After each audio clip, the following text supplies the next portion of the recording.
ذکر معصوم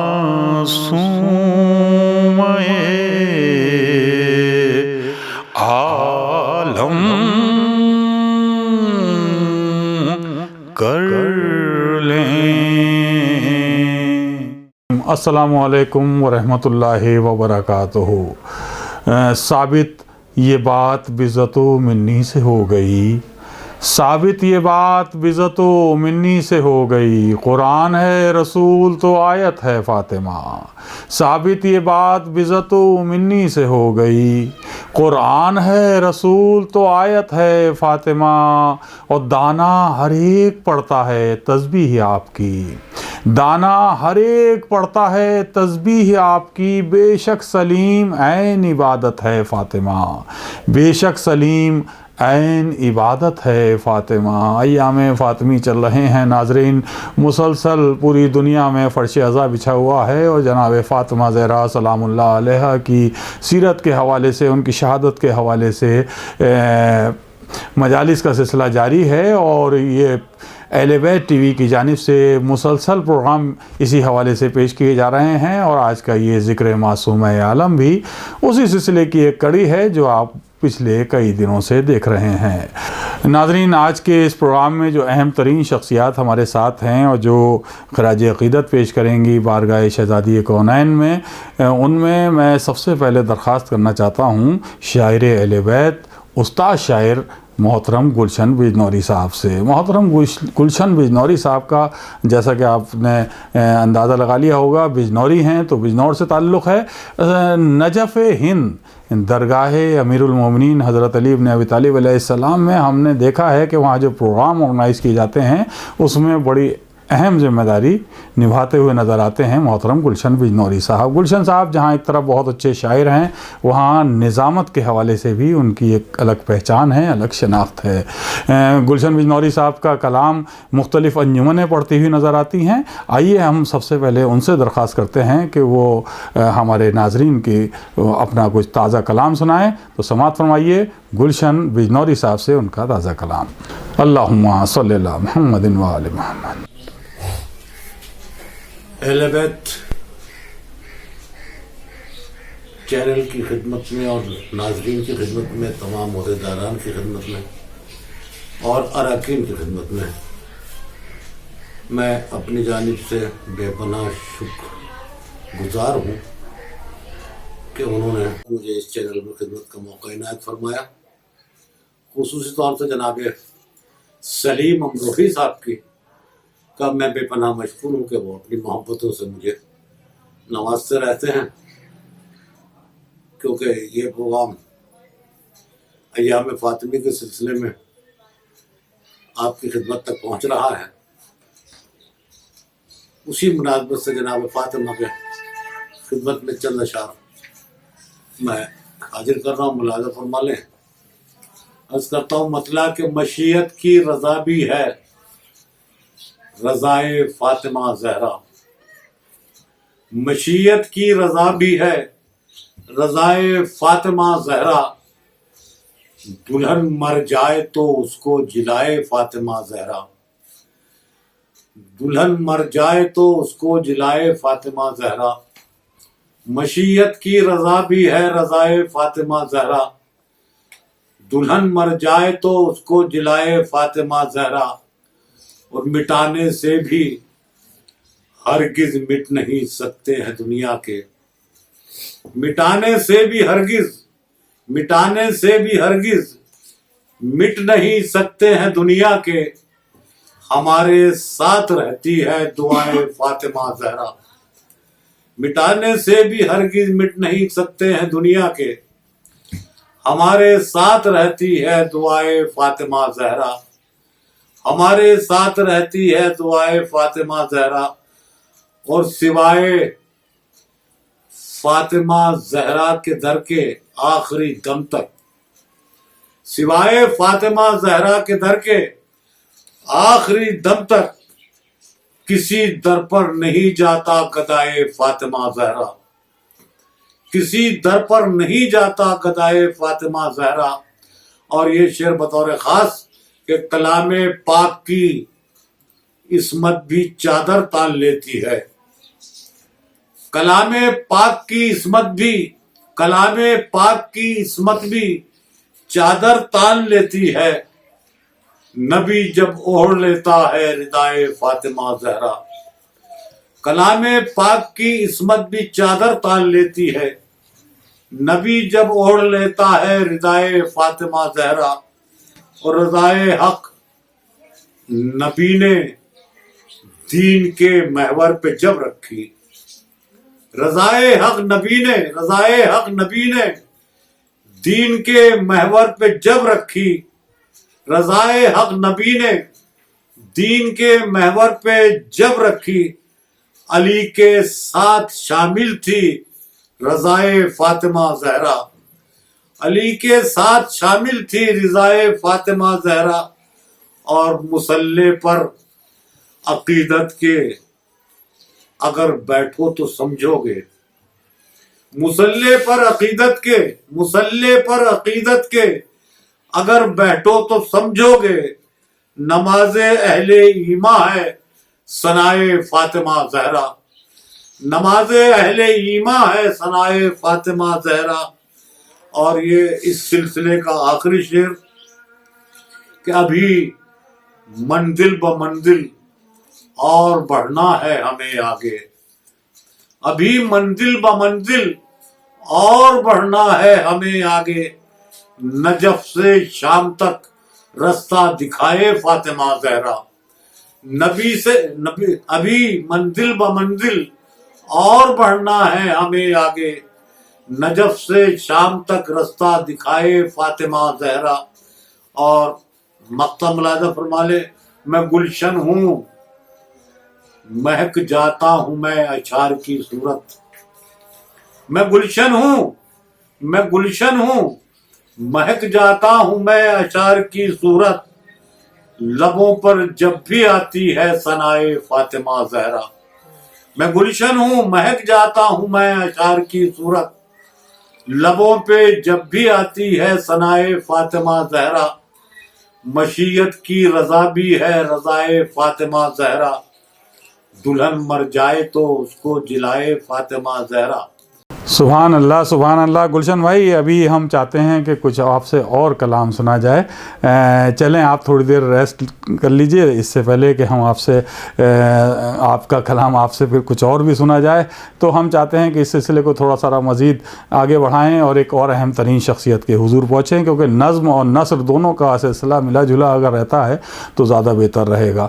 تو ہم ناظرین اس وقت چاہیں گے کہ سرزمین بنارس سے تعلق رکھنے والی ایک بڑی اہم ترین شخصیت کے حضور پہنچا جائے، وہ ہیں پروفیسر علی الحسن رضوی صاحب۔ پروفیسر علی الحسن رضوی صاحب کی تعلیمی خدمات بہت ہیں، سائنس اور ٹیکنالوجی کے حوالے سے آپ کی تعلیمی خدمات، ایک طرف علی گڑھ مسلم یونیورسٹی میں آپ کی کافی عرصے آپ کی تعلیمی خدمات رہیں، اس کے علاوہ جامعہ ملیہ اسلامیہ یونیورسٹی میں رہے، اور اس کے علاوہ ہندوستان سے باہر بھی کئی ممالک میں آپ نے تعلیمی خدمات کا سلسلہ جاری رکھا ہے۔ دوسری طرف آپ کا ایک علمی، ادبی اور مذہبی خانوادے سے تعلق ہے۔ آپ کے بڑے بھائی بھی حجت الاسلام المسلمین مولانا سید شمیم الحسن صاحب کو کون نہیں جانتا۔ یہ پورا خانوادہ ایسا ہے کہ جو بارگاہ اہل بیت میں مسلسل خدمت انجام دیتا ہوا نظر آتا ہے۔ ہم نے چاہا کہ پروفیسر علی الحسن رضوی صاحب سے درخواست کی جائے کہ وہ ہمارے آج کے اس پروگرام میں شامل ہوں اور شہزادی کونین جناب فاطمہ زہرا سلام اللہ علیہا کی فضیلت کے حوالے سے کچھ گفتگو کریں۔ تو آئیے سماعت فرمائیے پروفیسر علی الحسن رضوی صاحب کا یہ بیان۔ اعوذ باللہ من الشیطان اللعین الرجیم، بسم اللہ الرحمن الرحیم، الحمدللہ رب العالمین والصلاة والسلام علی ذوی الانفس الزاکیات الطیبات الباہرات المزات البینات النبی العربی القرشی المکی المدنی اللطیف بتناہمی مولانا سیدنا ابوالقاسم محمد طیبین الطاہرین المعصومین لعنت اللہ علی اعدائہم وقتلتہم اجمعین من یومنا ھذا لیوم الدین۔ اما بعد، قال اللہ تبارک و تعالی فی کتابہ المبین وہو اصدق الصادقین وقولہ الحق۔ بسم اللہ الرحمن الرحیم۔ ما خلقت الجن والانس الا لیعبدون۔ عزیزان گرامی اور جی قدر ناظرین کرام، اگر آپ تاریخ نو انسانیت پہ نگاہ ڈالیں تو از آدم تا ایدم یہ مسئلہ ہمیشہ ایک مسئلہ بنا رہا ہے کہ انسان کا مقصد حیات کیا ہے۔ انسان ہمیشہ اپنا مقصد حیات تلاش کرتا رہا ہے، کر رہا ہے اور کرتا رہے گا۔ آج کے انڈسٹریل ایرا میں یہ بات اثر من الشمس ہے، بچہ جانتا ہے کہ جس انڈسٹریل ایج سے ہم گزر رہے ہیں وہاں پروڈکٹ جس کمپنی کا ہوتا ہے، انسٹرکشنز بھی اسی کمپنی کے مانے جاتے ہیں۔ یعنی اگر ایسا کوئی پروڈکٹ ہم لے کے آ گئے جو بنایا تو کمپنی ایکس نے ہے، لیکن اس کو مقصد کیا ہے اس کے چلانے کا اور اس کے رہنے کا اور اس کے وجود کا، اس کو ہم کسی اور سے معلوم کریں تو یہ مناسب نہیں ہے۔ اسی سے معلوم کرنا چاہیے جو اس کا مینوفیکچرر ہے۔ انسان جب اس مقولے کو اپنی زندگی میں رائج کرتا ہے تو اس پر عمل پیرا ہوتا ہے، لیکن خود اپنی حیات کا مقصد جب تلاش کرنا ہوتا ہے تو وہ اپنی عقل لگاتا ہے کہ ہمارا خود مقصد حیات کیا ہے۔ کیا آج اگر کسی بچے سے بھی ہم یہ کہیں کہ ہم ایک مشین لے آئیں اور اس مشین سے مخاطب ہو کے پوچھیں کہ بتاؤ تم کیوں بنائی گئی ہو؟ آج کے میں روبوٹائزڈ ایج میں بات کر رہا ہوں کہ جب روبوٹس بولنے بھی لگے ہیں، اگر انہوں نے مقصد حیات اپنا بتا بھی دیا تو ہر ذی فہم یہ جانتا ہے کہ یہ وہ اس کی عقل نہیں بتا رہی ہے، بلکہ اس روبوٹ کے بنانے والے نے جو پروگرام اس کو فیڈ کیا ہے اس کی بنا پر یہ بتا رہا ہے کہ میرا یہ کام ہے۔ لیکن اگر وہی روبوٹ اپنی عقل سے کام کرنے لگے جو کہ ہے ہی نہیں اس کے پاس، حالانکہ آج کے زمانے میں آرٹیفیشل انٹیلیجنس کا نام دیا گیا ہے، تو وہ وہی بتانا چاہیے اسے جو اس سے کہا گیا ہے۔ لیکن یہ انسان کتنا عقل مند ہے کہ خود تو پیدا کردہ ہے، لیکن ایز اے پروڈکٹ وہ خود اپنا مقصد حیات تلاش کرتا ہے۔ ہمیں اس سے مقصد حیات پوچھنا چاہیے جو انسان کا خالق ہے۔ جو خالق ہوگا وہی شے کا مقصد حیات بھی بتائے گا۔ جب ہم نے اس خالق کو تلاش کرنا شروع کیا تو ظاہر ہے کہ نو انسانیت ختم ہو جائے گی جہاں، اور کچھ نہ ہوگا۔ اس کے بعد بھی اگر کوئی وجود باقی ہے تو اس وجود کا نام ہوگا خالق انسانیت، خالق نوع انسانیت۔ اب اس سے ہمیں پوچھنا چاہیے کہ ہمارا مقصد حیات کیا ہے، تو اس نے یہ بتایا ما خلقت الجن والانس الا لیعبدون، ہم نے جنات اور انسان کو عبادت کے لیے پیدا کیا ہے۔ تو مقصد حیات انسان کا ہے خدا کی عبادت کرنا۔ یہ کس کی عبادت؟ خدا کی عبادت۔ ہر ڈیوڑھی کے اوپر سر جھکا دینا، سر نیاز کو خم کر دینا، یہ عبادت نہیں کہلائے گا۔ اس کے لیے ضروری ہوگا کہ ہم وہ درد تلاش کریں جہاں اس سر نیاز کو ہمیں خم کرنا ہے۔ اسی کو جب دین اور مذہب کی اصطلاح میں کہا جاتا ہے تو کہا جاتا ہے معرفت الوہیت، یعنی خدا کی معرفت حاصل کرنا۔ سوال یہ ہے کہ خدا کی معرفت کیسے حاصل کی جائے؟ معرفت کا معنی ہوتا ہے پہچاننے کے۔ تو وہ خدا تو ہے ہی نہیں ہمارے درمیان، تو اس کو ہم کیسے پہچانیں گے؟ اب ہمیں ایسے کو تلاش کرنا پڑے گا جو وہی بولے جو وہی کہہ رہا ہو۔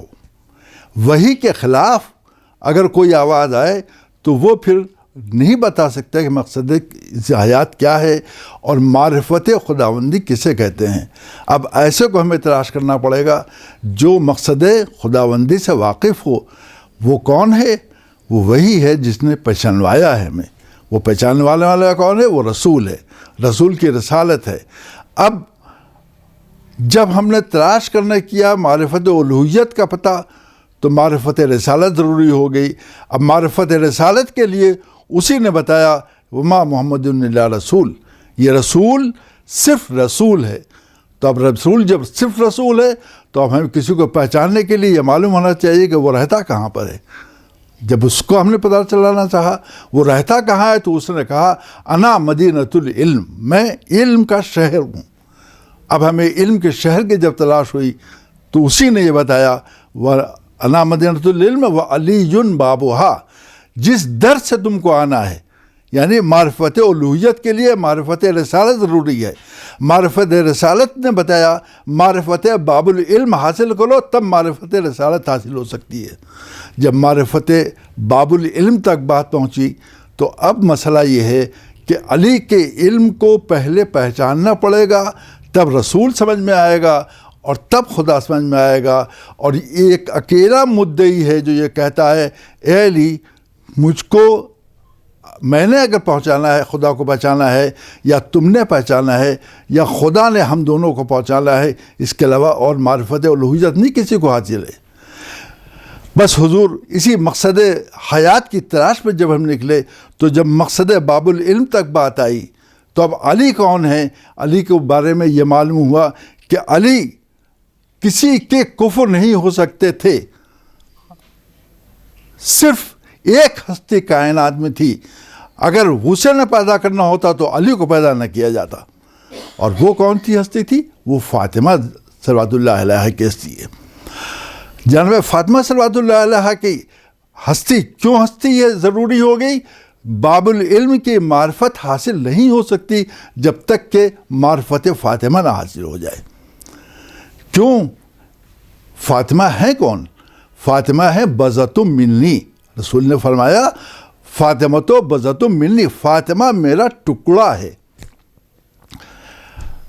آج کے اس سائنسی دور میں جب ہم کسی کل اور جز کی بات کرتے ہیں، رسول اپنے لیے فرما رہے ہیں میں کل ہوں اور میرا جز، میرا ٹکڑا، میرا بضع یہ فاطمہ ہے.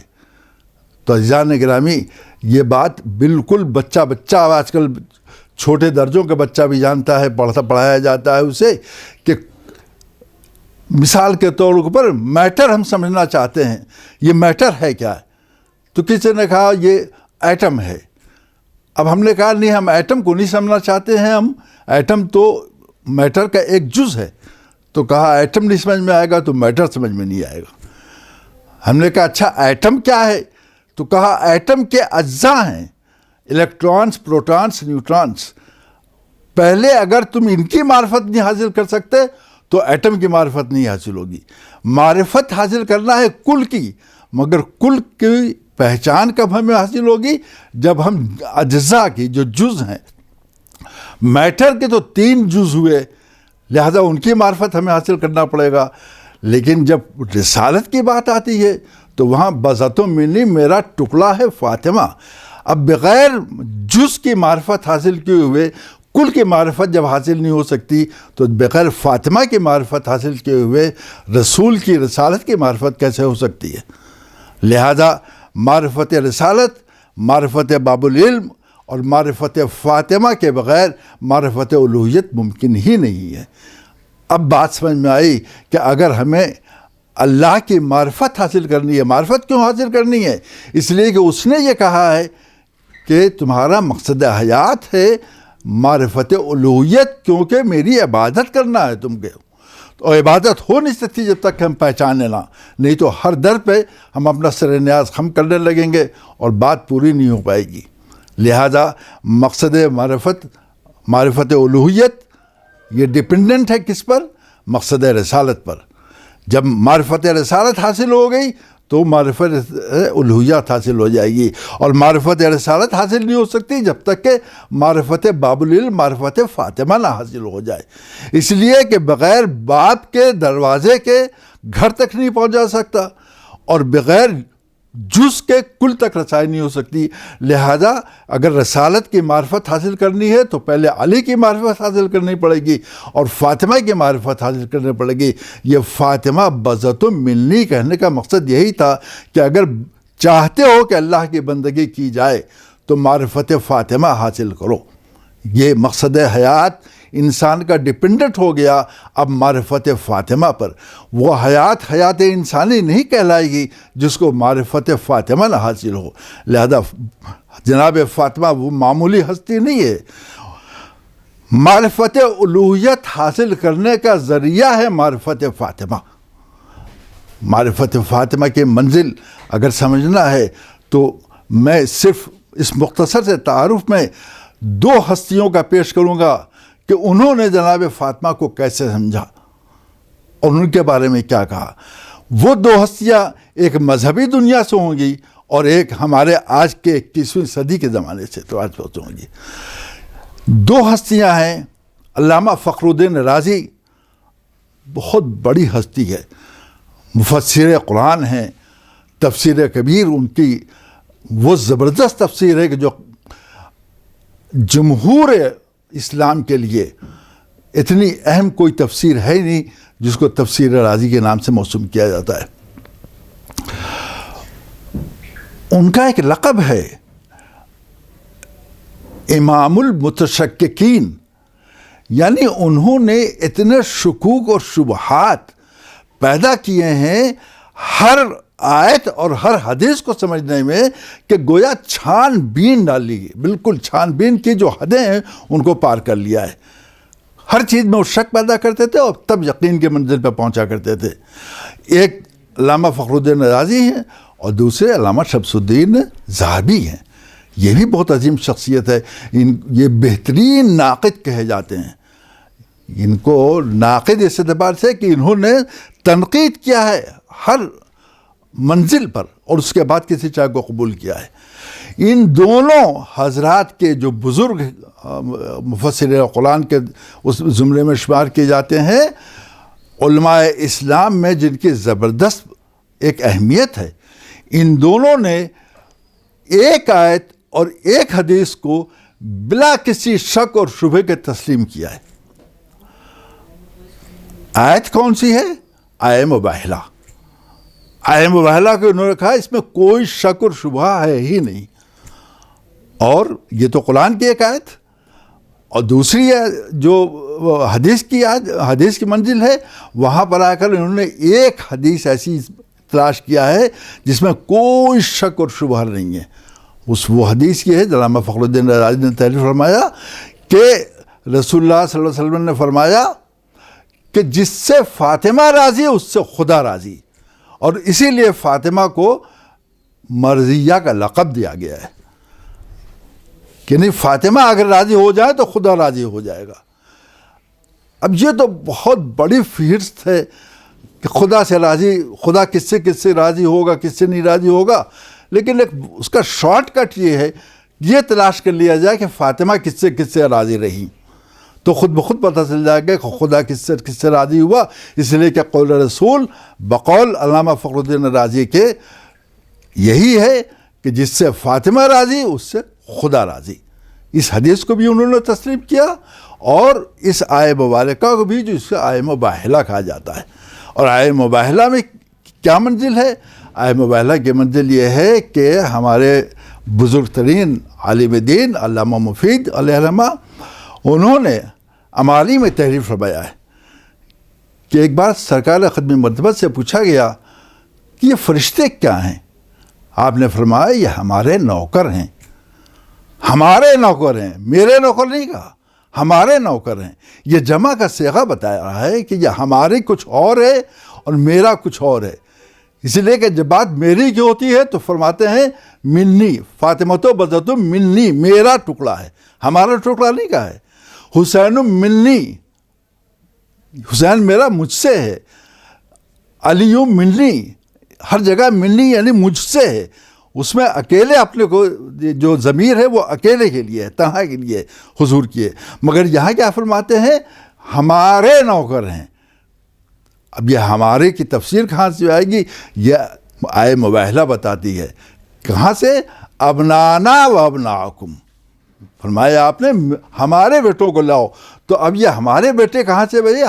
ہم میرے بیٹے یعنی ہمارے بیٹے, یا ہمارے کی تفسیر آیہ مباہلہ سے مل گئی. اور علامہ فخر الدین رازی اور علامہ ذہبی یہ فرماتے ہیں کہ یہ آئے مبائلہ اس میں کوئی شک و شبہ نہیں ہے، لہذا جناب فاطمہ کی وہ منزل ہے کہ جہاں پر فرشتے بھی نوکر بن کے آتے ہیں۔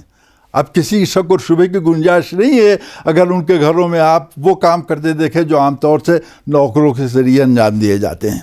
مجھے اس تفصیل میں نہیں جانا ہے، مگر یہ دو ہستیاں عالم اسلام کی جو ہمارے لیے آخری فیصلہ کرتی ہیں کہ جناب فاطمہ کی منزل معمولی منزل نہیں ہے۔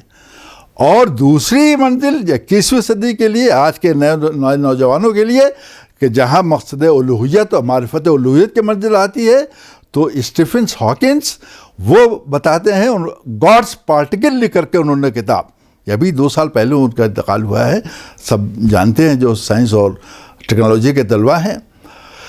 کتنی عظیم ہستی تھی، اس کی مجھے وقت نہیں ہے کہ میں اس کی معرفت کراؤں، مگر اس نے جب آخری کتاب اور اپنی ورلڈ فیمس کتاب دی ہے تو اس کا نام رکھا ہے گاڈس پارٹیکل۔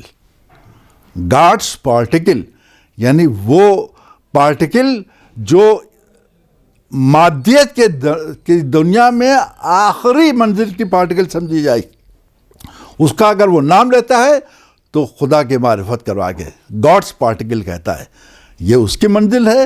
اور جب منزل الوہیت کے متعارف کرانے کے بعد اگر آپ تلاش کیجئے کہ منزل رسالت کیا ہے تو اس کے لیے ہارٹ کی کتاب، ہارٹس بک، جو 100 موسٹ انفلوئنشل پیپل کے لکھی اس نے کتاب، وہ کون سی کتاب تھی؟ پوری نو انسانیت کی تاریخ میں جب اس نے تلاش کرنا شروع کیا کہ وہ 100 کون بہترین لوگ ہیں جنہوں نے دنیا انسانیت کو متاثر کیا ہے سب سے زیادہ، اور اس کی فہرست بنائی ہے، درجہ بندی کی ہے، تو اس میں سب سے پہلا نام ہمارے سرکار خدمت مرتبہ جناب محمد مصطفیٰ صلی اللہ علیہ وسلم کا دیا ہے۔ یعنی محمد کو پہلا نام دیا ہے، عیسائی ہے خود وہ ہارٹ، مگر جناب عیسیٰ کا نام تیسرے نمبر پہ دیا ہے اس نے، پہلے نمبر پر سرور کائنات کا نام دیا ہے۔ اب دنیا کوئی یہ نہ کہے کہ وہ پڑھے لکھے نہیں تھے، آج کی 21ویں صدی کے جو سب سے زیادہ لرنڈ لوگ ہیں وہ یہ کہہ رہے ہیں کہ نمبر 1 پر اگر کوئی ہے تو سرکار خدمت مرتبت کی ذات ہے۔ یہ کس حیثیت سے؟ رہبر کی حیثیت سے، اور وہ رہبر جس کو نمبر 1 کا درجہ دیا جا رہا ہے وہ یہ کہہ رہا ہے کہ میرا ٹکڑا ہے فاطمہ، فاطمہ تو بزد منی۔ تو اب دنیا مردوں کا راہبر تلاش کرے حضور کی زندگی میں، اور عورتوں کا راہبر تلاش کرے اسی لائٹ میں، یعنی فاطمہ تو بزد منی کی شکل میں، جناب فاطمہ کی صورت میں۔ لیکن یہ جناب فاطمہ کی منزل وہ تھی کہ جہاں آخری دم تک صبت علیہ مصائب ان کا لوحہ پڑھنا پڑا، دنیا نے قدر نہیں کیا۔ وہ قدردان ہستی جو دنیا سے گزر گئی یہ کہتے ہوئے گزری کہ جتنی مصیبت مجھ پر پڑی ہیں اگر دن پر پڑتی تو مثل شب تارک ہو جاتے۔ اسی کے ساتھ ہماری دعا ہے کہ خداوند کریم ہمارے عبادات کو، قلیل عبادت کو قبول کر لے، اور یہ چینل جو اس وقت جس کے ذریعے ہم تک کے پیغام پہنچ رہا ہے اسے انشاءاللہ آئندہ بھی یوں ہی باقی ہوا جاری رکھے۔ درود پڑھیں محمد اللہم صلی علی محمد وآلہ۔ اللہم صلی علی محمد وآلہ محمد۔ ناظرین، یہ تھے پروفیسر علی الحسن رضوی صاحب جو ابھی آپ سے مخاطب تھے۔ ہم ان کے شکر گزار ہیں کہ انہوں نے ہماری درخواست پر آج کے اس پروگرام ذکر معصوم عالم میں اپنے خیالات کا اظہار کیا۔ گلشن بجنوری صاحب ہمارے ساتھ ہیں، آغاز میں انہوں نے اپنا بڑا خوبصورت سا کلام سنایا تھا، ہم ان سے پھر درخواست کرتے ہیں کہ کچھ اپنا اور تازہ کلام ہمارے ناظرین سے شیئر کریں۔ اللہم صلی علی محمد وآلہ محمد۔ اور اسی سلسلے میں انچا شعر اور مولانا فرما لیں، مطلب حاضر کرتا ہوں کہ ایک یہ بھی تیرے در کی فضیلت ہے فاطمہ، ایک یہ بھی تیرے در کی فضیلت ہے فاطمہ، جبریل کہہ رہا ہے اجازت ہے فاطمہ، جبریل کہہ رہا ہے اجازت ہے فاطمہ، ایک یہ بھی تیرے در کی فضیلت ہے فاطمہ، جبریل کہہ رہا ہے اجازت ہے فاطمہ۔ اور دوسرا مطلب ملاحظہ فرمائے کہ روح رسول